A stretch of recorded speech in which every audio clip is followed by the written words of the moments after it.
Welcome,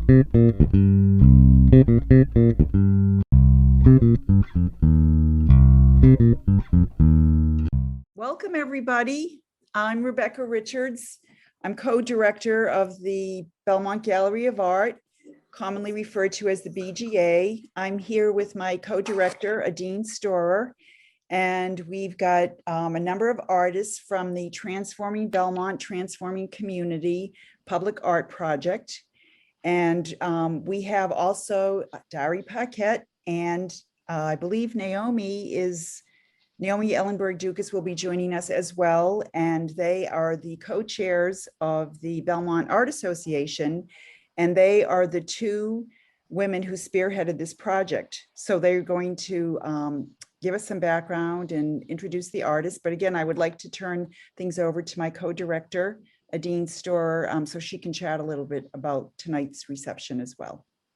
Well, it was wonderful to be able to, for the BGA to kind of ride the coattails here of the BGA. For 2 years, they've been doing this wonderful Transformer Box project. They got a grant from the Belmont Cultural Council and put it out to artists. They selected artists to paint these wonderful boxes.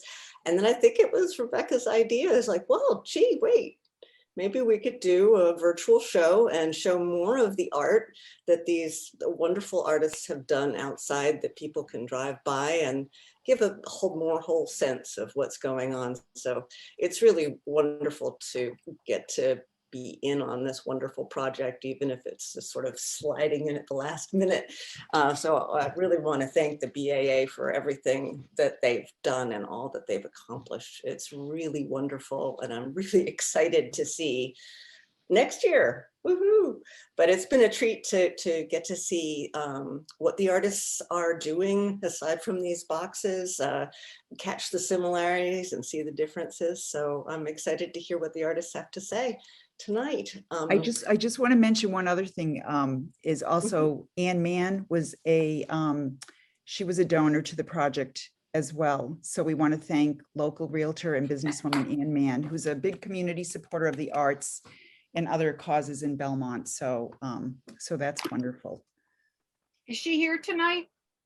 I haven't Not yet. seen her yet. Not yet. So maybe she'll be joining us later.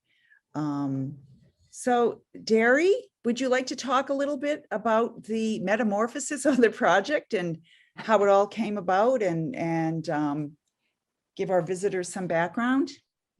Sure. I love the metamorphosis graphic that I'm assuming Adine put together. It's terrific, and it really expresses well the whole idea that we had behind turning this ugly utility box into a beautiful piece of art. So 2 years ago, well, I guess it's going on now 3 years ago, because we had to do it a year in advance for the grant. I proposed at a BAA meeting in September that we do a public art project, and we made a grant. Naomi and I worked very hard on writing up the grant, and we had some research help, significant research help from Martha Bazakis at the time. And we wrote up this grant, went to the select board, made a presentation. Everybody was on board. We got a grant from the Cultural Council last year to do the first 3 boxes, which were completed very successfully by Ian Todreas and Liz LaManche.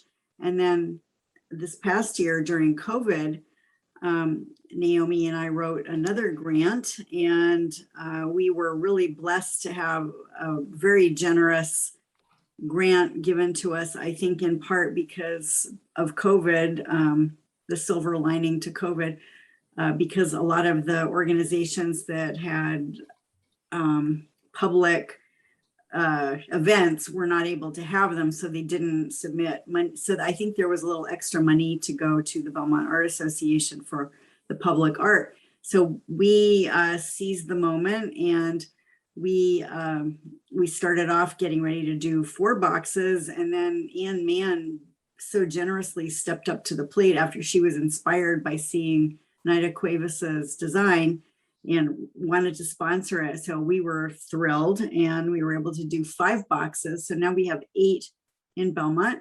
And there are a couple of great new boxes on Concord Ave near the new high school. And there's one at the corner of School and Common Street that we couldn't do this year because it's supposed to be replaced. So we're hoping we can get money again next year to do it. And then we'll have to reevaluate what other public art we might want to do in Belmont.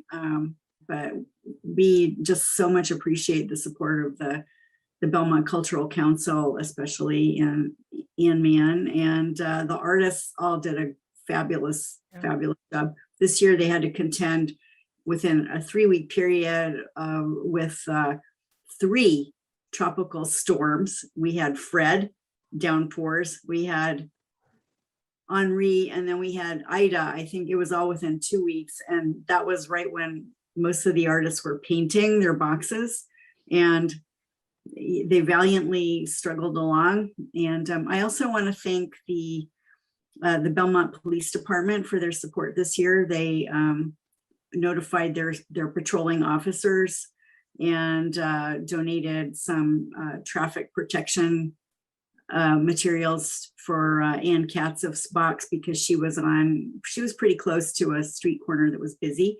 And also the Belmont Fire Department, who I notified because Rocky Cotard's box was near the fire department headquarters. And they were all very enthusiastic and supportive and let him store his materials in their office. He doesn't live quite as close as most of the artists. And so we had great community support. And so it was really heartwarming and gratifying. So I'm trying to remember. Oh, and I also want to thank especially artist Adria Arch, because she served as our consultant, technical consultant, mentor to the artists. She's been involved with the project to do boxes in Arlington for many, many years. And she knows all about the right way to go about doing things. And she was great with technical questions, and she donated gesso for the primary coat, and she's been really awesome. So we appreciate her too. Yeah, I know. So unless Naomi has anything to add to that, I don't have anything else that I can think of at the moment. I think you pretty much covered it all. I think you got the bases covered. The only other thing is when we did the interview yesterday with Fred from the Belmont Media Center, and thanks to them for all the coverage they have supplied. Yes, Belmont Media Center. The Belmont Media Center has been incredibly supportive as well. But also we talked a little bit about not just having the transformer boxes, but really looking at other ideas for transforming Belmont into a more rich and artistic and more culturally vibrant community. And we really are, hoping that we'll get some other ideas so that we can expand beyond the transformer boxes to some bigger ideas that we've been talking about or thinking about for years. So if you have any ideas, let us know. Thanks, Naomi. Yeah. Yes, I neglected to mention Janet Smith, Belmont Art Association member photographer. She helped me. Last year we had 3 boxes, 2 artists, and so it was not as bad for me to cover all the turf. But this year we had 5 boxes, multiple artists, and Janet Smith volunteered, and I am incredibly appreciative to Janet for helping cover the painting of Anne and Grace's boxes, especially.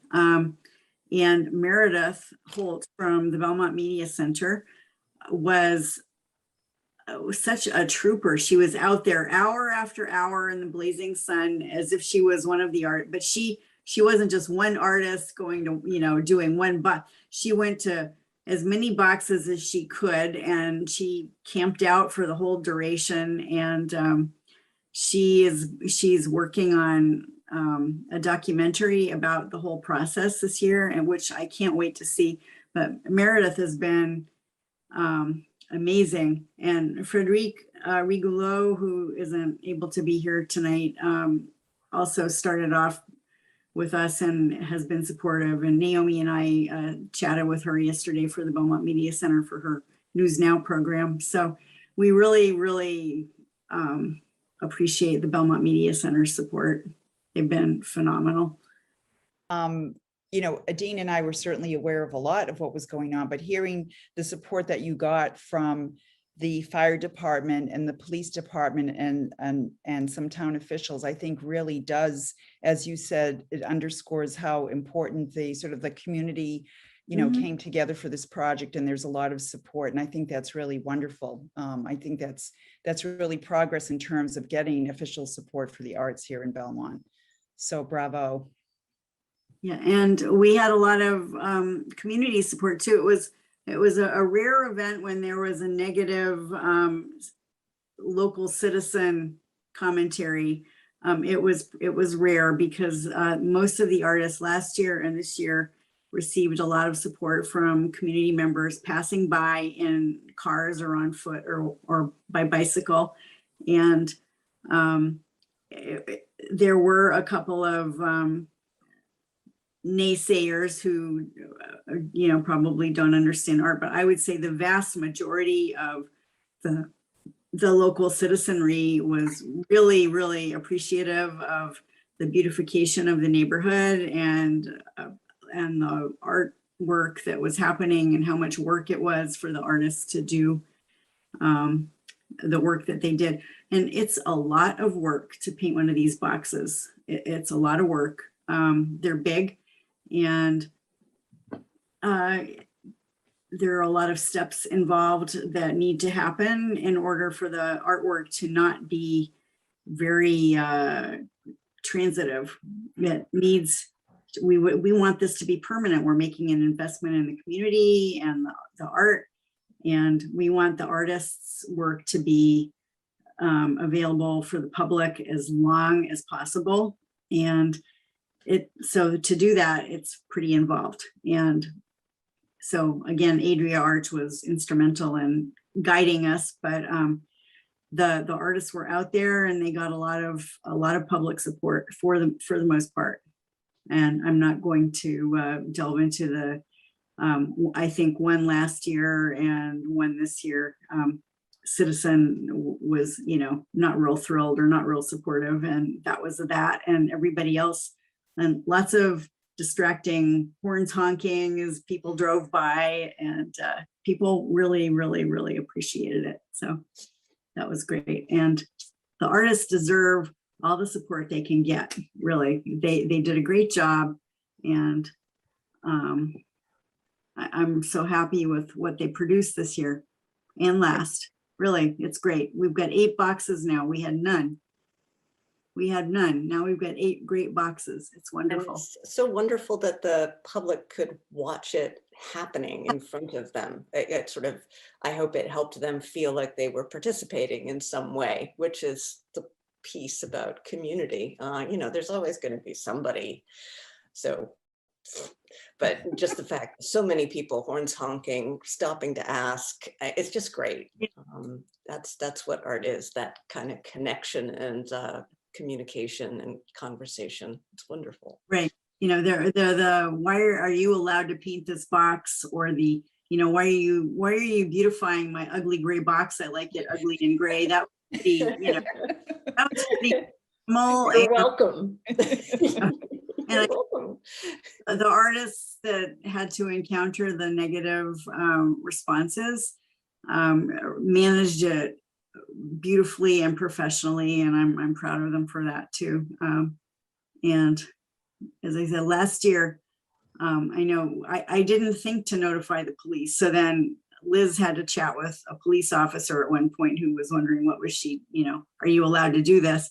So this, I made sure I called the fire department, I emailed, I talked, I was in touch with the police a lot, and everybody was great, but I didn't know. So I've learned so much as well about doing a project like this in the community. you need it. It takes a village, you need to tell everybody. And so it worked out, I think, really, really well. All right, so should we hear from Rebecca, our artists? Derry, Naomi, shall we invite Adria to speak about her art? She'd said she has limited time, so we thought we would start with her.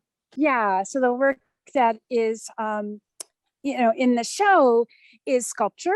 It is painting with acrylic paint onto plastic that I have fabricated for me in a sign shop, and they are suspended by wire on ceilings in various places. And recently I've had shows at the Brattleboro Art Museum, the Cahoon Museum on the Cape, and the Danforth Museum. So these, installations, meaning more than just one sculpture, 3 or 4 that work together. The idea is that a viewer would walk in and experience a whole atmosphere, a whole new world that is, also got sound and movement. So the pieces do, some of them move. They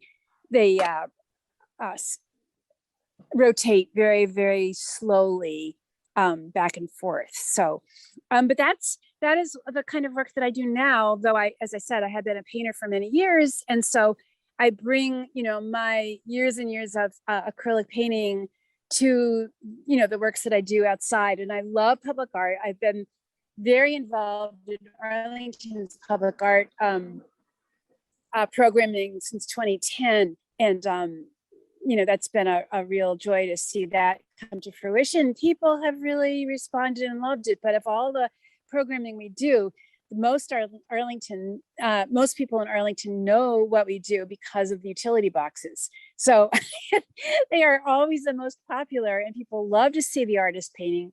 It wasn't, painting utility boxes have been around for quite a while. Lots of communities have done it. But, it's always new for each new community that how to organize it, how to make it happen, how to fund it, which is always a big problem. And how, and it is a labor of love, because even if our artists are getting compensated, but, for example, the piece that I did in Arlington took me 30 hours to do. I was faster in Belmont, took me 15, but I know that many of the Belmont artists had to paint much longer. So, but yeah, that's my work. I'll be having a show at the nearby gallery in Newton in the spring, which I'm really excited about. So I hope everybody comes out to see it. Adria, how about mentioning that they don't even have to go to Newton or to a gallery to see your work? They can go to Arlington Heights across the street from Penzies. All right. Yes, Is that's there a right. piece out there? Yeah, one of the things that I've been doing to help, people need a lift during COVID. And so we did get some money to support artists putting, painting storefront windows. And so sometimes it's hard to get permission from the landlord, but one very big eyesore of a window was open last year at the old embassy dry cleaners. And so I painted that with the help of a couple other people to make it a little bit brighter. And people say that they really appreciate it because, it's just gloomy and it was dark in the winter. So yes, you can see it on Mass Ave. I think it's a very near, let's see, the sporting goods shop there. It's across from D'Agostino. Yeah, It's I'm going close. to be there tomorrow. I'll check it out. That's right. Yes, check it out.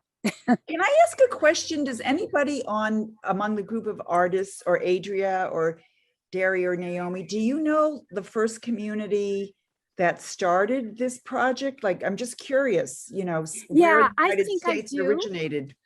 I believe that it was actually in Somerville. Cecily Miller, who was the Yes, yep. head of the Somerville Arts Commission, I believe she began it, way back. I'm saying 20 years ago. And it's really taken hold and, across the country now. And by the way, Cecily is our public art curator in Arlington. We hire her and she does, really fabulous things for the community in terms of temporary site-specific things that, they're not kind of traditional monuments or sculptures kind of placed, but they are, public art activities that really involve the public engagement piece of it, so that, everybody feels like they're a part of it. Adria, could you mention just a couple of those? Because we were talking before, I know we have limited time, but we were talking before about expanding beyond just transformer boxes, going beyond that. And Arlington has done such a fabulous job of that. Yeah, thank you. So could you just, a couple of those projects? I know where time is limited, but. Yeah, well, there is one that a lot of the communities are doing that. It's not even one that Cecily per se is working on. It's called Go Outdoors, and you might have seen the doors Yep. throughout Oh, Arlington. yeah. Yeah. I've seen it in Newton. There are many doors in Newton. The Doors Project. Yeah, and you can can put you in contact with there's a Stuart Ikeda over at the Umbrella Center in Concord has been, very involved in that project. And How about the chairs? I don't think it's much more than Oh, saying yeah, we're the going to do it. chairs. You get doors. Chairs? Yep. Yes. And then chair. Yeah, I do the Chair for Where You Sit project. And that's been something that we did at the very beginning to raise money for public art funding. And this is our 9th year. We just finished our online auction this year. So yeah, there's so many ideas. And I mean, I'm happy to chat with you about some projects that, you can get started with. Thank you, Adria. That was all very informative and helpful. Oh, Yes, good. Well, I'm I- afraid I have to. You're welcome. I do have to run. But thank you so much for having me. Thank you. Thank you Thank for finding the time. Hello, everyone. I am here. I'm sort of Rocky. at the. Hi, Rocky. How's everybody doing? We're Good. Good. Great, thanks. Awesome. So thank you guys for having me. I'm sadly in the same circumstance as Adria. I kind of had a lot of running around today, but I definitely wanted to make it out and just hear like some of the people's conversations. Sadly, I can't stay too long either, but I'm happy to share my thoughts on the work with you guys in case of any questions that you may have. Great. Awesome. Thank you. Can you see, I'm screen sharing at some point. I heard that people couldn't we see see it. But can you Yes, see Well, I can- now? we can see now. Yeah. I could see it. Wonderful. okay. Yeah. Good. Okay. So I can move the slide to show some of the work you have in the show, or if you want to talk about the box. Yeah, I can start with the box and then we could. How would you like to start? I'll start with Okay. Sounds good. Yeah. All right. Yeah. So I'll start with the box. So I think the box, there was kind of a lot of things going on. And in terms of like, from the thinking process to the actual implementation, certainly some, with visual artwork or like, murals, I always think, you have the plan, but once you get to the box, there's some things you got to work around to play with so that you can kind of really get at like the response that you wanted to have. So I think a lot of that happened, not a lot, but enough of it that I wanted to kind of have the piece feel like the community, even before having been there. So the birds really had to do with like creating a sense of floaty freeness. So I definitely wanted white birds to kind of exist in the space to just make people feel okay. And it's sort of the same concept as Adria in that I just wanted to create something beautiful in the neighborhood that gave people pause and a positive experience when they looked at it. So that's really how the colors came about. I'm sure you noticed the purple in the back here. And for the actual implementation of the piece, I did end up changing the purple to another concept because I felt like it would look more happy, more daytime, more exciting. And I'm really thrilled with the concept. I can't speak about the box without mentioning the wonderful support that I had from quite a few different friends who just put themselves out there, from friends since youth to newer friends who kind of really showed themselves out and came to hang out and do all of that. So this is essentially the box. The concept is kind of like clouds, birds, and sunset. which are all things that I really love. And I imagine somebody would love to see on a walk as well. So yeah, thank you so much for, connecting with the different populations for funding for this project. Thank you for switching like at perfect timing. So this painting is part of an installation called Don't Call Me Sugar. And it's definitely a response to social media and the medias and how they look to define young people who are of color. And so I just wanted to do a piece, not so much as a social impact, but so much more of like, creating a resistance by means of depicting my two sisters in the back, as well as my cousin. And I just love the process of actually creating this painting because months in advance before I was tasked with this, commission, I had just taken my sisters to go to a comic show, and we just took pictures together on the train. And this ended up being the picture that I just found to be haunting me because it looks so good. And so then from there, it became an implementation of using that image and creating floral patterns to really create the essence, or really the concept of social media, or really the media and how it envelops the young people by means of their clothing, by means of their bodies, and shows kind of a lack of appreciation for who they actually are. It is actually accompanied by some prints that are the Domino Sugar, logo, the essential framework for the image that I use to actually kind of accompany this. Actually, good news about this painting as well. It is in Simmons University's collection, and they have actually since framed it, and it is going to be placed in the president's office there. So that's just some good news. That's congratulations. That's wonderful. Wow. Yes, thank you. Thank you so much. Definitely an honor for me, but I'm really thrilled that this painting is in their collection because they were very supportive in terms of the project and being able to support it that way. So that's the thing about this piece. It's really just a chance for me to brag about my sisters and cousin, really. Thrilled to hear that they were going to be in the president's office forever. Yep.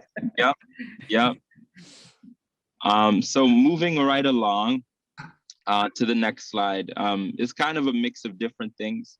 To the right, that's really the painting that I did when I first came back from Haiti in 2018, I believe, 2017, 2018. I hadn't seen my grandma in about 14 years.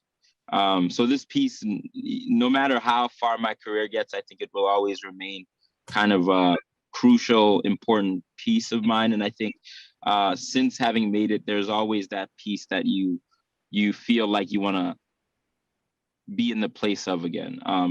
It was one of those paintings that just came out of me. It was probably 2 days to finish. The concept, I didn't even have to plan. I really just put brush to cloth, and then the painting sort of came out on its own. I think part of it was that I missed my grandma, but also the fact that I grew up with her, and and I think something about it that is transcending is the fact that everybody has that grandma that's really sweet, but can also be very stern. And she was definitely that for me. I grew up with her. And so for me, it's really that international symbol of grandmother. And I've actually had people walk up to me and say, wow, the thing that she's wearing really reminds me of my grandma.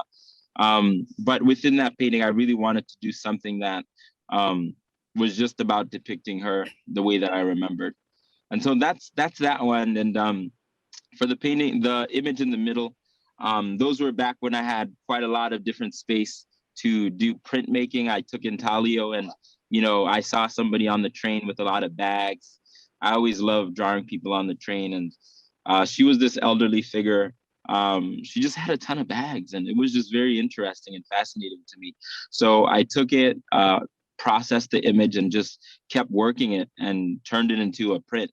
It's still definitely one of those images that it was striking, and I just thought it was very important to capture people's lives while in transit. And to the left is one of my most recent pieces. It's called Thunder. The details are not quite seen there, but it's all about the window and the significance of her actions. Machetes are really a significant piece to Haitians in terms of being gardeners, and people who are all about the crops. So it's definitely something of significance. I wanted to create symbols of different periods in Haitian history. This one really dealing with the break from being, enslaved to being, owners of themselves. And this character really is Catherine Flon, which is one of the lady to sew the Haitian flag together.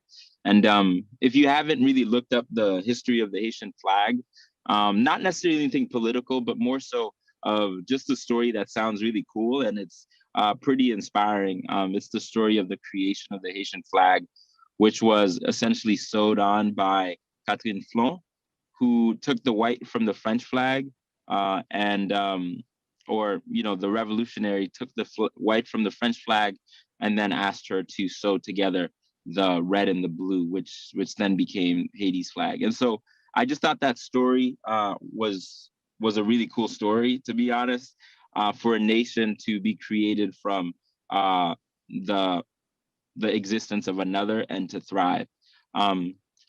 These are kind of all my pieces. And as you can see, I'm kind of floating around between different ideas, and I didn't even introduce my illustration work because that would be a long conversation.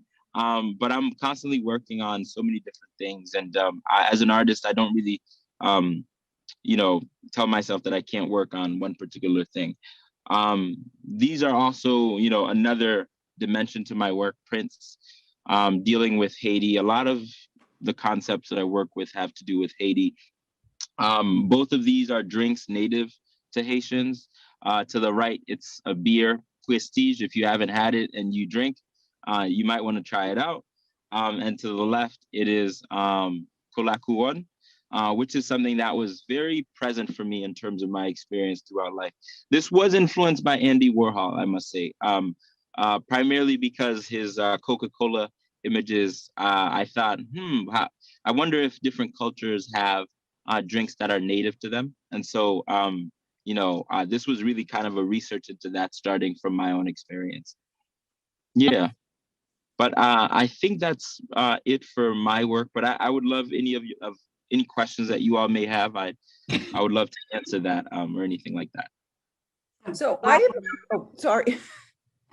Rocky has just published a book with another illustrator or artist, and I wanted to hear a little bit about that because I saw it a couple of days ago on Instagram.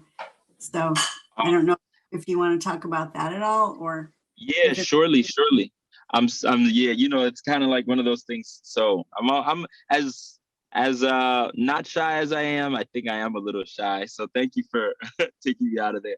But me and Michael Talbot, one of my artist pals, we went to school together. He really is so amazing. If you don't know of him, I really recommend checking out his work. He works full time as an illustrator. He's amazing. And I had the pleasure, really a humongous pleasure, of working with him, on a project that dealt with a book that really shifted the concept of reading in a linear fashion. Because a person takes a book out and you read from front end to back end, and we really wanted to think about making a book that made you think of that reading process differently, that made you take in the story in a way that you really had not. And so it's really us taking a story of loss, a story where, you're starting from the bottom and then finding your way to the middle, really, because who knows how it ends. And so that's really the concept. And so throughout the book, we're mixing in our art styles. I'm much more a painter and a traditional painter. He's definitely much more of a designer, as well as a illustrator virtually. And so it was really fun allowing ourselves to do what we do, but then bring it together in a fashion that was the form that we all love, which is a book. Rocky, So that was, Rocky, oh, excuse me, I'm sorry. Can you tell us the name of the book?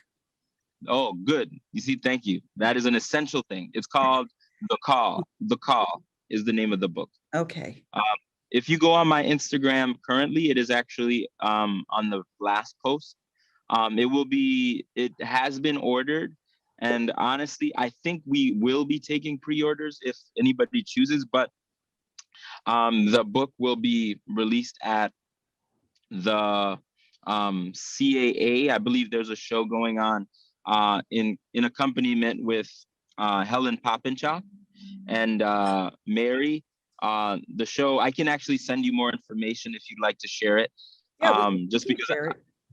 please. But it's so worth it. The concept of the show, it's called Dear So and So. They pair two artists together, and then they ask you guys for over the course of a year to trade pieces back and forth. And so you're constantly changing people's work, and they're changing your work, and so it's just a fun process where you don't feel particularly married to a piece. You can't call it necessarily yours, because it's a work that you did with somebody else. And the culmination of a year's work is what you'll be seeing at this show. So I definitely encourage all of you to check it out. I'll be in it. Wonderful. So it's definitely a pleasure. Thank you for asking. Please send the link. Yeah. I sure will. I'll send it to you. Let's see. Let me see here. I'll send it to the Belmont Art Association Instagram, as well as you, Dari. Yeah, and Derry can share it with the gallery. And Yeah. we'll Yeah. share it with our, yeah. That Yeah. Thank sounds you guys so much. Thank you. Yeah, Rocky. Thank you, Rocky. I was really pumped to have your box in Belmont, and it's been so wonderful to see your art evolving over the last several years. So, Thank you so much. Thank you so much. I mean, honestly, I definitely have to thank Dari for being such a supportive. I knew Dari before this show, so I definitely have to thank you and shout you out for being such a great support to my work and continuing to keep connected. So I'm excited for the many things we'll no doubt be connected with in the future. So, and all of you as well. Dari and Naomi, would you like to say anything briefly about the box? This is the box that Ann Mann sponsored. yes. She So- was particularly inspired by it. Yeah. Yeah. I'll just leave it to Dari. So Nayda, she's a very inspirational artist. She designed this piece when she was living in Belmont. She since has moved to Arlington, and which is just down the road. And she she was born in Puerto Rico and came to the United States as a child. And we all loved her piece. It was very inspirational with, especially we placed her artwork in the corner of the town field by where they have tennis courts, pickleball courts, and there are always a lot of dandelions around there. And her theme was a young girl blowing the dandelion fluff, but it was making wishes for things to be better. And this was when there was the tragic incidents up the street, just the racist murder of Henry Tapia, very close by. And it was awful. And this seemed like the perfect location and perfect message for this box to be there. And I walk by this box frequently, almost every day when I take a walk. And it speaks for the community's wishes to have a better future and a more, and also to get over COVID and racism and man's inhumanity towards fellow man. It's just, it's an amazing concept and amazing piece, and we love it. And the neighborhood, when Nayda painted this, she brought her family, and she had other little kids there. They were doing chalk drawings on the sidewalk, and the neighbors were out in lawn chairs watching. Meredith from the BMC was there. She can probably tell us more about it because she was there all day, which I was coming and going. But the neighbors came out with their lawn chairs and they watched her doing the whole thing, and their kids participated in the chalk drawings. And, you know, they were thrilled to have this happening right there in their neighborhood.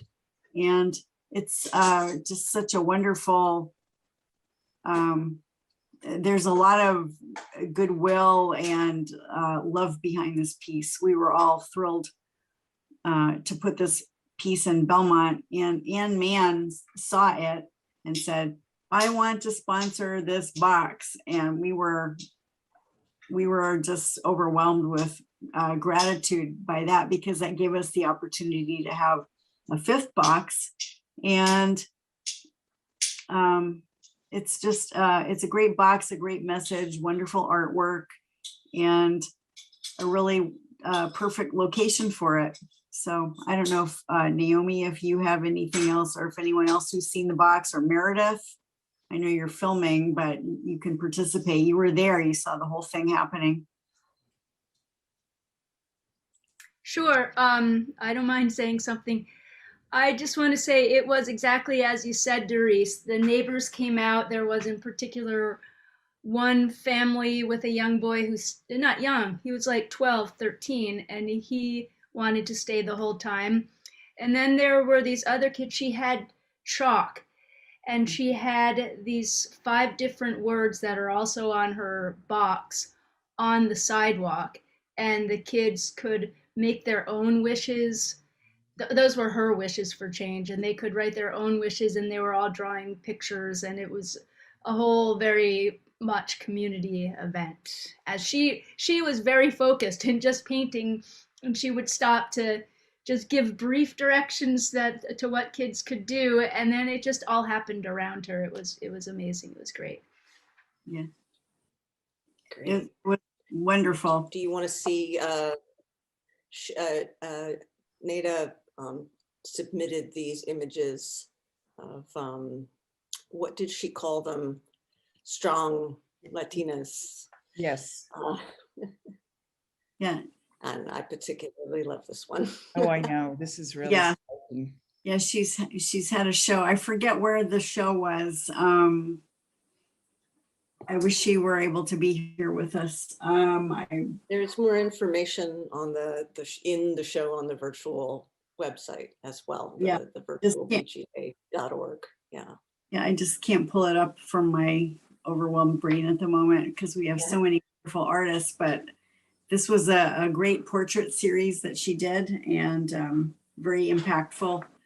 And also, you know, like Rocky was talking about the graphic design behind images, that makes things very, very powerful when you can simplify and put the essence of a person into a simpler image. It can really have a lot of punch. So she, in her portrait series, has done a really great job with that.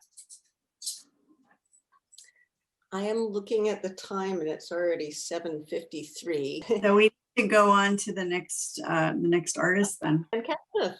All righty. Well, I'll talk fast. I entered into this project a little naively because I had never done anything like this before. And prior to the project, I hardly worked in acrylics. I usually worked on a much smaller scale with my pastels and watercolors. I had a lot of questions, and I always felt fully supported along the way by a lot of people, especially Dari and Adria. So thank you. I can't thank them enough. I also had very few materials. I had to spend probably half of the stipend on materials, but now I'm set for a while. I mean, I didn't have brushes, I didn't have paint, you know, I virtually had nothing. But along the way, I constantly felt buoyed by the encouragement of the community, the neighborhood residents, and people passing by in cars and on bikes and walking, jogging, and, you know, it was amazing. I hadn't even thought of that part of it until it was happening, and I was like continually astounded by all the encouragement. So there are logistics involved. Now with my pastels, I'm very used to painting outside, but this was a whole different animal. So my car trunk became my mobile studio. And like the first couple of days, I would get to the site and I would realize, oh, I forgot something. So I'd have to go home and get it. So finally, I just like put everything in the car trunk, and like everything in the car was there. And I never forgot anything after like day 2. And Derry mentioned the weather considerations, which you always have to think about.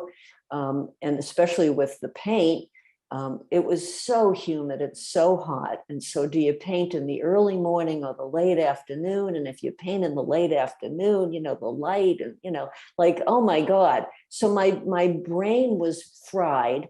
I was on overload. I had anxiety about it all. And like, even like, how do you prepare the box? I didn't know anything. So I learned so much. Naomi and Derry, thank you for doing all the very hard work behind getting this grant, because it was like taking a class, not completely self-taught because I had a lot of help, but learning by doing. And, you know, how do you prepare the surface of a transformer box? Well, I learned how to do that, and how to use acrylics, how much water, how little water, how much transparency do you want? How much opacity? What is gesso, and how, where do you use it and why? And how does that differ from regular white paint? And so I still don't know the answers to some of these things.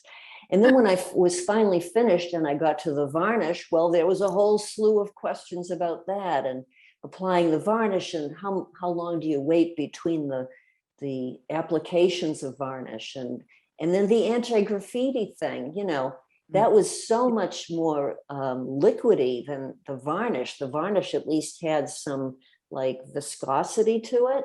The anti-graffiti stuff just, it was like water and bubbled up. And I remember Nayda was doing it, and I was there when she was applying the anti-graffiti, and I saw it bubbling up for her, and it happened to me too. So what do? You know, so Rocky mentioned how you have to like adjust on the fly. You know, things happen that you don't anticipate, and you just have to adjust. I also learned that scaling artwork up from a sketch is very challenging. You know? And so the application that I sent with all the images, a couple of those images were, yeah, like the lily in that center panel next to the tulips. I completely redid that, and I redid the echinacea, because these are two very, for me, they're old pastels, and I wanted to freshen things up. So I did. Can we go back? So can I just say something, Anne, even though this is not, you were new to, you know, using acrylics. I just want to say that iris is just exquisite. Oh, I mean, thank you. It's really beautiful. It has a lot of depth to it, and I just think it's really wonderful. And you know, that's the one that gave me the least trouble. Although I did have to adjust the scale of it. I did another round to kind of make the bottom longer. The other thing that's so interesting is that your flowers were singular, you know, very giant. Yeah. Contrast to Grace's. And I think it'll be to hear about how Grace evolved her flowers, because they're both beautiful boxes, but really a very different. Yeah. The flowers, and both very arresting. Thanks. Yeah. I had it in my head. I wanted them to be, you know, humongous and almost silhouetted. And again, in the proposal, I had envisioned them on a green background, but when I was purchasing the paints, I must admit, I fell in love with the aqua. Yeah, You I know, think so I just said, okay, well, we're going to get that. That color that Rocky changed his purple to. That's Yeah, right. exactly. Exactly. And Yeah. out of the bottle, it was much more saturated. I really had to tone it down and tint it with a lot of gesso and some water. And I also learned that well, the scaling part I talked about, but I learned that titanium white can fix just about anything. So always That's have why that they in sell your like the toolbox. huge big True. container. Because there was a part on the echinacea panel that I just did not like, and it was bugging me from the very start. And I just took that deep breath finally, like 4 weeks later, and completely obliterated it with the titanium white and reapplied the background and fixed it. And now I'm much happier. So a little bit about my process. I know I'm going to keep talking as fast as I can to give other people a chance to speak. So I'm almost done. Okay, we also have your other pieces that are in the show. Oh, you can move along. This is not, Okay. it's not connected to anything. Yeah.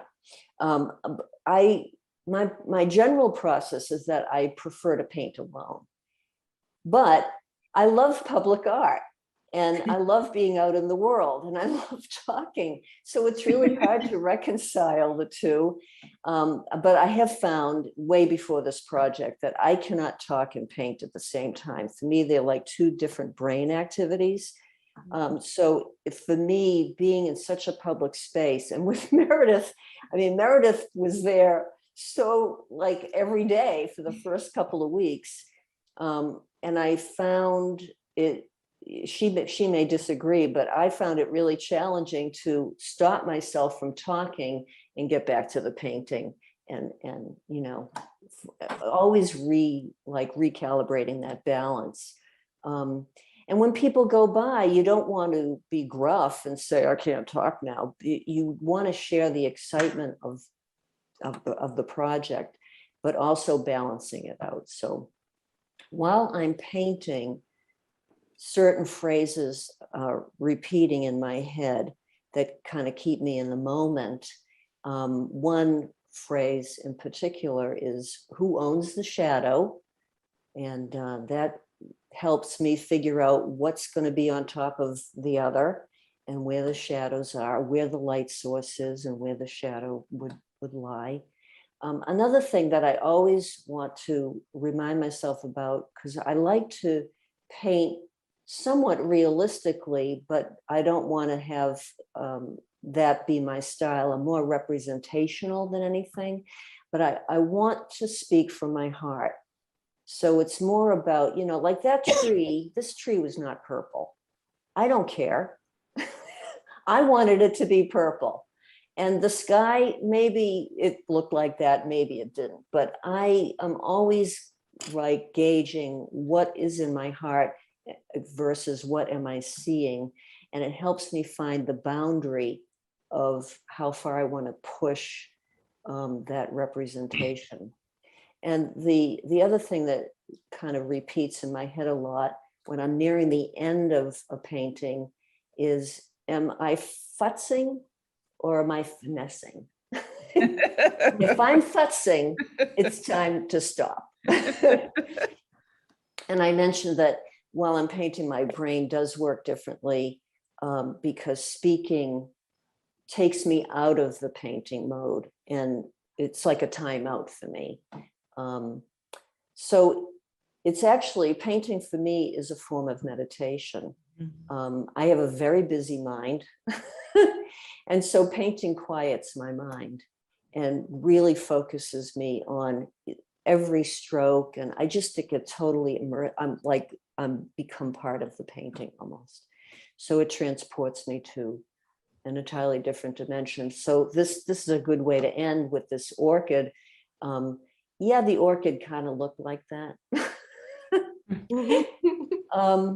And It's beautiful. the, It's the just- thing I want to leave with is that for the past couple of years, I've been trying things out of my comfort zone, first with the watercolors and now with the acrylics. And as anxiety provoking as it can be to do that, it's so worth it. And stretching yourself out of your comfort zone is so rewarding. And I look at the box and I go, I just sometimes can't believe I did it. So I Did a thank you great guys for job. giving me that opportunity to learn and grow so much. You did an awesome job. I'm very proud Thank you. of Belmont. I love it. I was so happy you put a bee in after I was there Oh yeah, the bee. on the and later you painted the bee. So yes. Yeah, a guy kept, every day he'd drive by and he'd say, "You're doing great. Where's the bee?" And I'd say, "It's coming, it's coming." He wanted the bee, and I wish I could be there when he finally realizes, well, yeah, oh my God, there she did it. Cute to imagine, that's for sure. Thank you. Thank you guys. So Let's see next who. we've got Liz. Liz, I think. Yep. Ah, Can you see your boxes, yes. Liz? That's the There's stuff. Liz at work, yes. Our original superstar. Ah, yeah. So I I wound up did put in a doing. lot of pictures of the boxes. It's the slide is followed by images that you sent for the show, just so you know. Okay. Yeah, I'd love to explain the boxes for a second as well.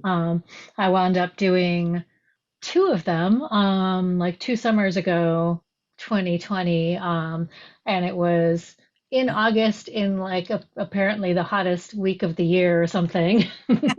So that's why there's a hat in all of the pictures. The one on the left is on, let's see, Pleasant and Brighton Streets, and it's near that Oriental rug shop. And I wanted to put that there because I had for years lived in Cambridge and had friends in Belmont and traveled through either to work or to visit friends. And I always enjoyed looking at the pretty rugs in the window there. It sort of brightened my day. And we had lived in Turkey when I was a small child. So I always loved Middle Eastern art and the geometry and just the beautiful intricacy of all that. So I wanted to give an homage to that, but in sort of punchy, modernized colors and simplified versions. I don't know if you can see close up on that, but some of the little figures that are like stylized flowers and stuff wind up looking like little bugs or like little figures or something. So that was kind of fun to play with. And here especially, it's a busy street, and we had lots of people honking and saying hello and saying thank you. And I wound up finally becoming friends with the woman who runs the rug shop, Iskuhi. And apparently her husband started it and then he died. So she's running it herself with some younger relatives. So I got the whole story of that. Apparently she did pretty well during COVID though. So that's nice to see. So it was good to be part of that section of town again. And the one on the right is near the town hall, and it's across from the Homer House up on the hill. And I wanted to do something about Belmont's flavor and history and whatnot. And this is a nod to the fact that there used to be like cut flower nursery gardening in Belmont. And also, yeah, and also it's a little bit like Japanese folding screens. I'm sort of thinking of the bedroom community and beautiful houses of people who are well traveled and educated and might have had like relics of their travels or something in their houses, but some of this Japanalia, like from earlier in the century. And it also refers just a little bit to some of the stained glass that's in the Homer house, because there's a piece there with like blue baubles and pink flowers and sort of a gold field. So I just also wanted to make something fun and punchy that people would enjoy driving by, seeing as they go down the street.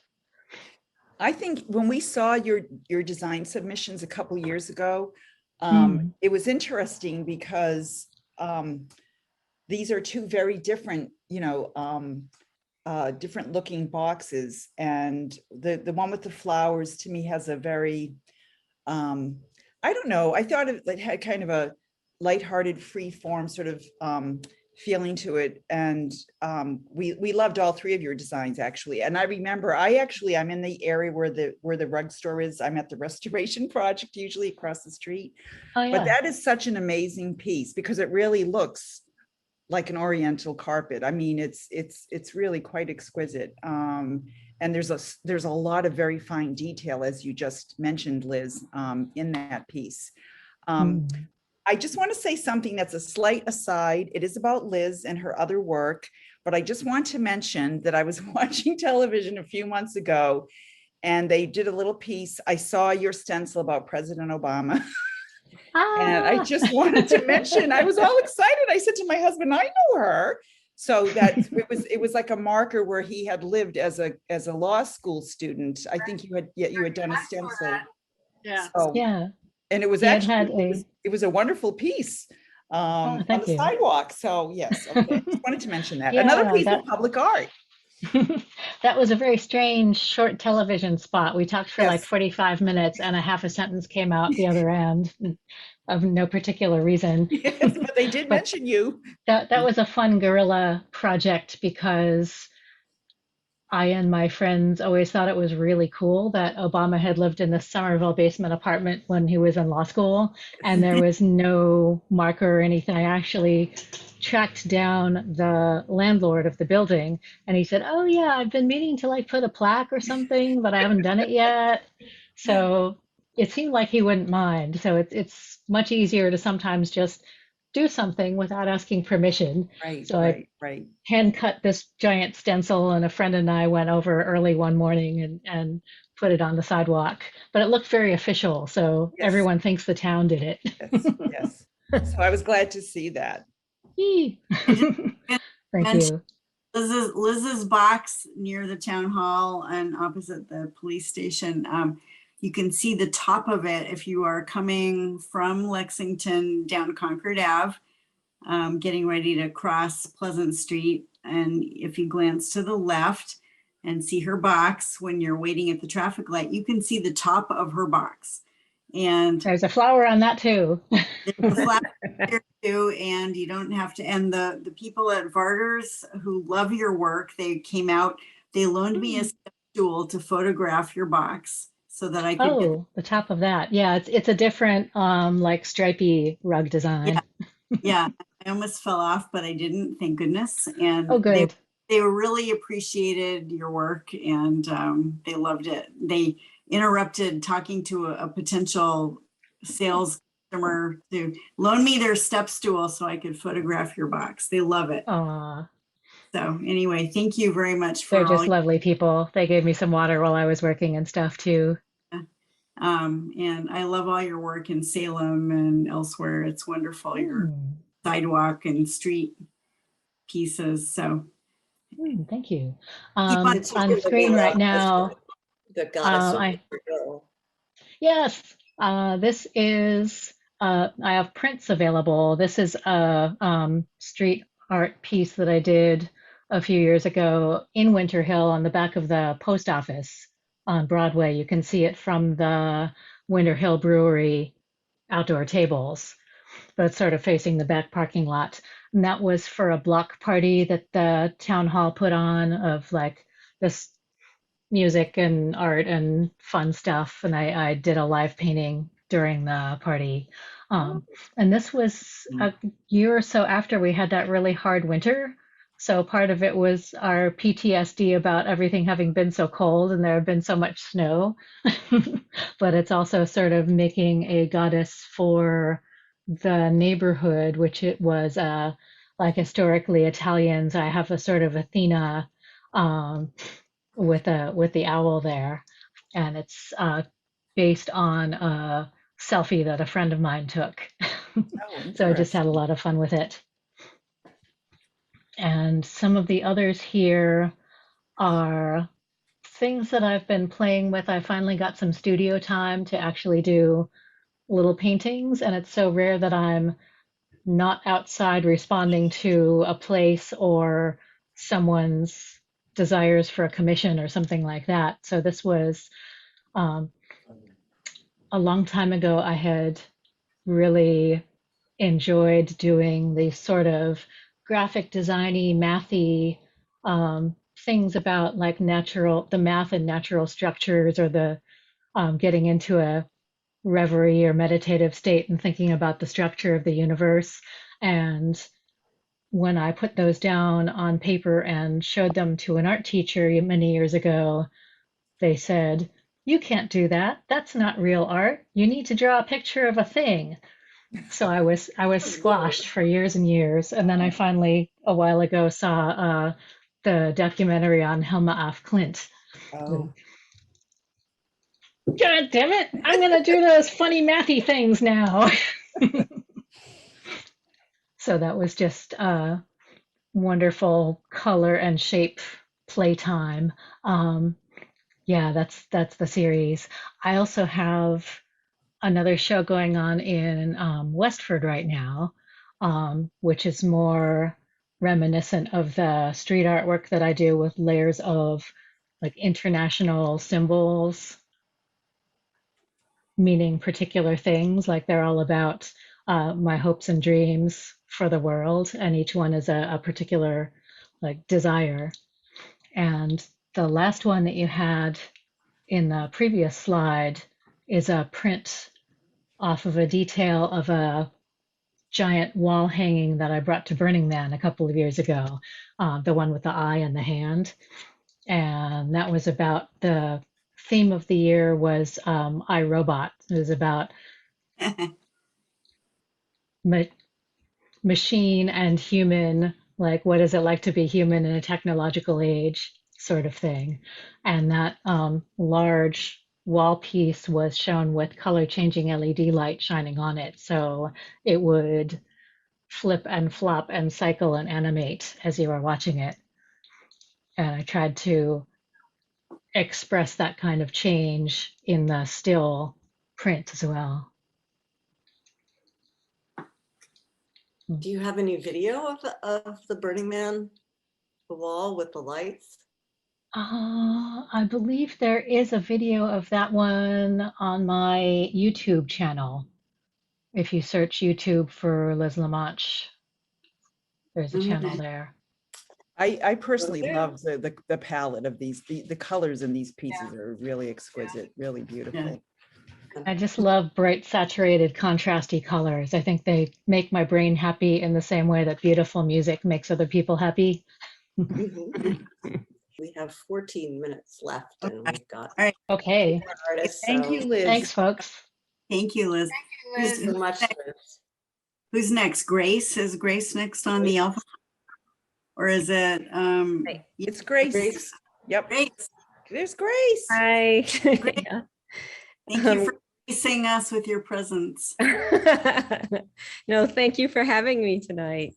So my name is Grace Julian Murthy, and I'm a graphic designer. I'm also a painter and an illustrator, and I'll kind of tell you why I paint what I paint. So my family's from the Caribbean, and one day my mom on the table, both my mother and father love flowers, and my mother had a container that had like carnations in it, and she had a vase of roses. And I said to her, why do you love carnations so much? Because that's her favorite flower. I said, the roses are so much more beautiful. And she said, come back in 2 days and let me know what you think. So the following 2 days later, I came back and I'm having, lunch with her, and she says, so what do you think of your roses? And then I said, oh my God, the carnations are much more beautiful. And then she turned to me and she said, they've always been beautiful. She goes, you just have to look for the beauty in everyone and everything. And so, and then my dad loved roses. And one day when we were walking home, I said, oh, like he was stopping and admiring the roses, but they were all dried. And I said, oh, they're like dead. They aren't like really beautiful. And he said, why don't you take another look? And so I said, oh, they have these really beautiful dried lines on them. And he said, yeah, he said, there's always beauty in everything. So what they helped me both in those little instances talking about florals was that I kind of realized that I paint the overlooked. And so items that are overlooked, I always like to highlight them and to showcase their beauty.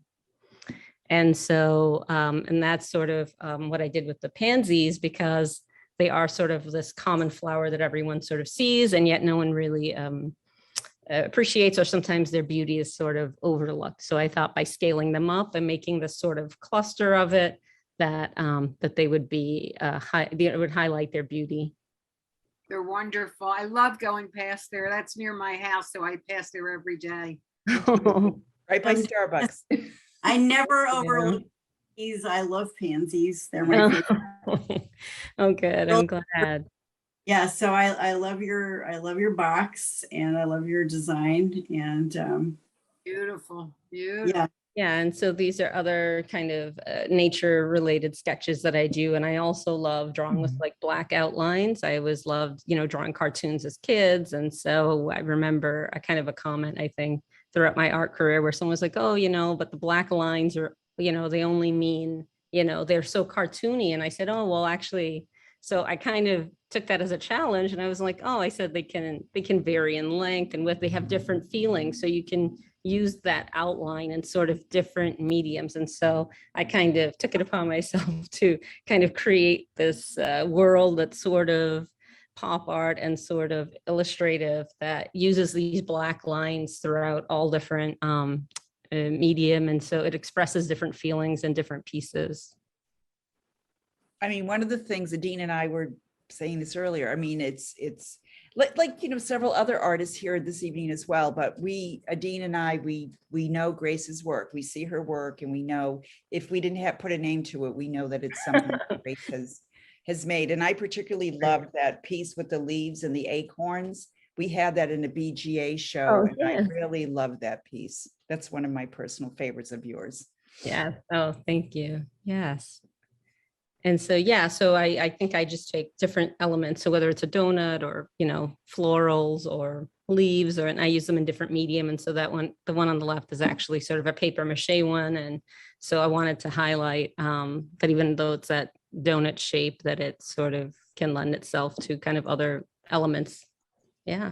So you made the donut out of paper mache? Paper mache, yeah. It's actually paper mache, and there are magnets on it, and it actually adheres to the tray. And then you painted it. Great. Yeah. So I think Adine and I kept looking at that one, trying to figure it out. I know I didn't know how to show that piece. And I was like, oh, it just looks like it's a flat piece, but it's actually a three-dimensional. It's like an actual donut shape. Like, that's paper mache. It's wonderful. I love the two donuts together. I'd love to see like a whole series of donuts by you. Someone had actually asked me about that, because I had done this one piece for sort of a show that was donut inspired, the one with the leaves. And so it was funny because I had done these other circular images, and someone had asked me if I had a show that had all of them. And I was like, oh, that would be an interesting show to do, is how to express these, circular shapes within all different, different styles or different emotions that can be evoked from that shape. Because I do a lot of geometry. Yeah, I do a lot of like geometrical shape. Yeah. Just donuts to sponsor a show. There you go. There you go. Yeah. Yeah, and so it was really wonderful painting the box, and I had so many comments that people really loved it, and the community was really great, and you guys were great, and I had a really nice experience painting the box as well, even though there were some challenges with it, but it was really wonderful. Yeah. It looks beautiful and makes, every time I drive through Cushing Square, I'm like, woo. And then my car beeps at me now, like, keep your eye on the road. And I'm like, no, I'm, kind of looking at Grace's utility box. Because you know what's funny is Nothing to when I smell initially painted it before that like heavy storm, because it has this sort of like texture to it now, and from a distance it actually because my brother had driven by and he goes, that's really cool how you got it to be like a relief, because he goes, it looks very like leaf-like or very, and I said nature helped me with that one. So it works within that box space. Yeah. That it has relief. Thank We you, had what, Grace. 3 weeks. Just want to keep an eye on the time, Derry. Oh, sure. We had hurricane leftovers from Fred, Henri, and Ida, all within, I think it was a 2-week span. And that was when Grace and several other artists were painting, and they persevered, and the paint had to adjust. And it was a little stressful at times, but it looks great. It looks wonderful. Grace's box is beautiful. Anyway, I'm done. I know. And we've got Ian. Ian's 5 minutes for Ian if you the dogs of Belmont. if you got time for Ian. The dogs of Belmont. Hashtag. Hi, everybody. Hi, Ian. Are you Can you there, see Ian? me? I see you, but you're muted. There he is. I'm muted. Can you hear No, me? we can hear you now. Can hear Can you you. hear me? And you can see me. I'm here with my dog, Louie. He's right there. Oh my God, my daughter's dog Louie is with me. Hi, Louie. I know we only have a few minutes, so I'm going to be really brief. And just first, I need to give Derry a huge shout out. Obviously, she's orchestrated. This is her whole brainchild and everything. But for this particular box, I would consider her to be the godmother of this box. If it weren't for her, there is absolutely zero chance I would have done this. I probably would not have applied. I probably would have applied and failed. I probably, I just so appreciate her hand holding and emotional support throughout this whole thing. I begged you to do it. Just say it. I begged you. Goodness, because it's so great. I had a lot of, I think I have zero experience painting outside, doing public All right. work, using You want a this biscuit? medium. So everything about this experience was absolutely brand new. I'll echo that I got a ton of support from passersby, I'm sorry. including kids who seemed to be enchanted and enthralled with these dogs. I had one person who called the police, not knowing that what I was doing was legit. And it was just a great COVID. It was a high point for that first COVID summer for me. The inspiration here was, as some of you probably already know, I do a lot of dog portraits in watercolor. And it just so happened that during COVID, I did a lot of dog portraits for Belmont people. And it's something that I love to do. These are some samples. And I like to use a lot of different colors, try and capture different expressions. And one thing that I tried to, which I added after my application went in, is that I named all the dogs after streets in Belmont, just so that there could be sort of a local community tie in there. And I never knew that. Cool. Yep. So that was, yeah, that was fun. So I got also just, it continues to resonate with people. They a lot of people don't know that I actually painted it. And when I mention that, they'll say, yeah, oh yeah, I drive by that every day on my way to, Star Market or something. So it feels to me like it's something of a landmark. And I'm just delighted to be part of this project, and really super impressed with the quality and caliber and creativity of my co-utility box artists. Mine is more of a collage-y kind of feel, and I really love the way people have laid out, their designs on the various panels of their boxes. So, that's just great. So thank you. I think, Ian, you mentioned at the beginning something about children or kids, and I actually, that's on my almost daily route as well. And I still see clusters of children. They just, they're fascinated by this box. Really? Yeah.